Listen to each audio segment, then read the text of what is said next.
दोस्तों स्वागत है आप सबका एक बार फिर हमारे यूट्यूब चैनल में। बात करेंगे इस वीडियो में शिक्षा विभाग से जुड़े अपडेट्स, साथ ही कर्मचारी से जुड़े अपडेट्स की। चैनल में पहली बार है तो लाइक कीजिए, सब्सक्राइब कीजिए, आगे भी एजुकेशन के अपडेट्स मिलते रहेंगे। तो बात करेंगे सबसे पहले सरकारी कर्मचारियों से रिलेटेड कि नौकरी के अंतिम पड़ाव पर सरकारी कर्मचारी नहीं बदल सकते अपनी जन्मतिथि। ये सुप्रीम कोर्ट का अहम फैसला आया है। तो सुप्रीम कोर्ट ने कहा है कि सरकारी कर्मचारी के द्वारा जन्मतिथि में बदलाव की मांग करने वाली याचिका व अधिकार का मामला जो है नहीं बनाया जा सकता। इस तरह के अनुरोध को किसी के कैरियर के अंतिम छोर पर भी अनुमति नहीं दी जा सकती है। न्यायमूर्ति M.R. शाह और न्यायमूर्ति A.S. बोपन्ना की जो एक पीठ है, उन्होंने कर्मचारी की जन्मतिथि में बदलाव को लेकर उच्च न्यायालय के एक आदेश के खिलाफ कर्नाटक ग्रामीण बुनियादी ढांचा विकास लिमिटेड द्वारा दायर एक अपील की उसकी अनुमति दी। इसमें अपने फैसले में अदालत ने कहा कि राज्य सरकार के कर्मचारियों की उम्र का निर्धारण कर्नाटक राज्य सेवक अधिनियम 1974 द्वारा शासित होता है। इसके मुताबिक नौकरी शुरू करने के शुरुआती 3 साल के भीतर ही जन्मतिथि में परिवर्तन के लिए आवेदन दिया जा सकता है, या फिर अधिनियम के लागू होने के 1 वर्ष के भीतर ऐसा किया जा सकता है। इस मामले में अदालत ने निगम की ओर से वरिष्ठ अधिवक्ता जो थे उनके द्वारा एक प्रस्तुतिकरण और सहमति व्यक्त की गई।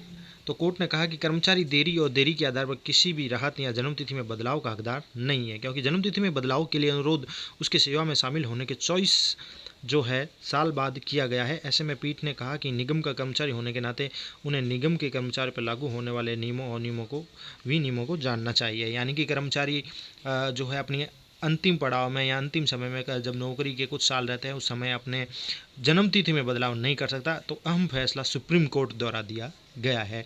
तो ये कर्मचारियों के लिए अपडेट थी।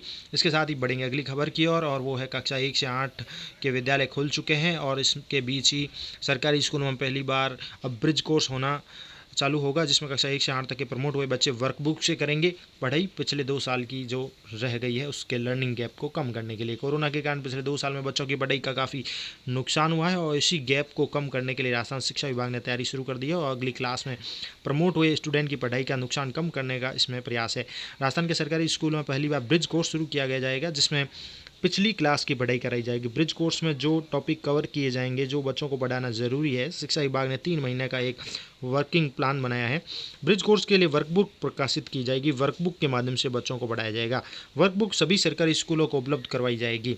इसके साथ ही ये वर्कबुक फिलहाल हिंदी मीडियम की ही उपलब्ध है, जबकि राज्य के महात्मा गांधी अंग्रेजी माध्यम में पढ़ने वाले स्टूडेंट के लिए वर्कबुक तैयार हो रही है। अगले कुछ दिनों में या महीनों में कह सकते हैं अंग्रेजी माध्यम की वर्कबुक भी पहुंच जाएगी। इसके साथ ही राज्य के सभी शिक्षा अधिकारियों को निर्देश दिए गए हैं कि 27 सितंबर तक हर हाल में प्रत्येक स्कूल तक वर्कबुक पहुंचा दी जाए और इस काम में लापरवाही करने वाले अधिकारियों के खिलाफ कार्रवाई भी की जाएगी। वर्कबुक का वितरण कार्यक्रम जारी किया गया है और 7 दिन के अंदर वर्कबुक वितरण हो जाना चाहिए। 1 अक्टूबर से वर्कबुक में काम शुरू हो जाएगा। इसके लिए स्टूडेंट को 3 दिन स्कूल में और 3 दिन घर पर होमवर्क के रूप में करना होगा। पिछले साल अब वर्कबुक से क्या लाभ होगा कि पिछले साल पहली से 8वीं तक स्टूडेंट को बिना पढ़ाई पास या प्रमोट किया गया था। राज्य में 50% से ज़्यादा स्टूडेंट ने ऑनलाइन पढ़ाई भी नहीं की।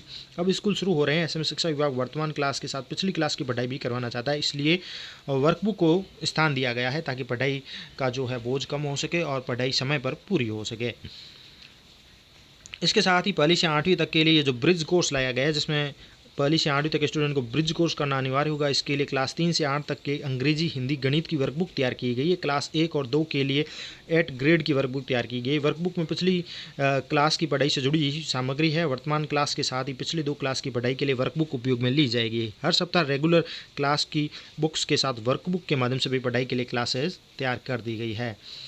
अब हर स्कूल तक वर्कबुक पहुंचेगी। शिक्षा निदेशक सौरभ स्वामी ने बताया कि बच्चों की पढ़ाई जो खराब हुई थी कोरोना कारण, अब उसको पटरी पर लाने के लिए हर संभव प्रयास हो रहा है। करीब 48 लाख बच्चों को वर्कबुक दी जा चुकी है, दे रहे हैं। पिछली 2 क्लास की पढ़ाई का रिवीजन भी करवाया जाएगा। उदाहरण के रूप में तीसरी क्लास के स्टूडेंट को पहली व दूसरी क्लास की पढ़ाई करवाई जाएगी। तो वर्कबुक के माध्यम से बच्चों की पढ़ाई करवाई जाएगी और जो है लर्निंग गैप कम करने के लिए सरकार ने अपना प्लानिंग किया है, उसके हिसाब से जो है पढ़ाई जाएगी। और 27 सितंबर से 5वीं तक के विद्यालय खुल रहे हैं।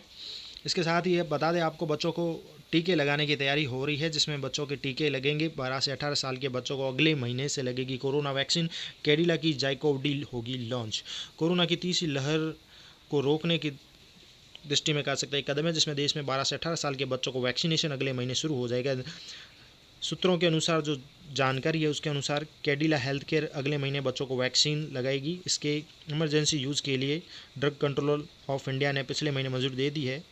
और इसके साथ ही हर महीने 1 करोड़ डोज बनना भी शुरू कर दिया गया है। कोवैक्सीन का थर्ड जो फेज़ है उसका ट्रायल पूरा हो चुका है। बच्चों को वैक्सीन लगवानी ज़रूरी है क्योंकि बाहर जैसे काफ़ी बड़ा देश है, ऐसे में जिस प्रकार से अब बड़ों को लगाया जा चुका है, वैक्सीनेशन कंप्लीट होना है, उसी तरह से बच्चों को लगाने के लिए भी अब तैयारी चल रही है। तो अगले महीने से बच्चों के टीके की बारी हो रही है। 12 से 18 साल के बच्चों को कोरोना की वैक्सीन लगवाई जाएगी। तो ये तमाम तरह की अपडेट आप सभी के लिए इस वीडियो में। Thank you.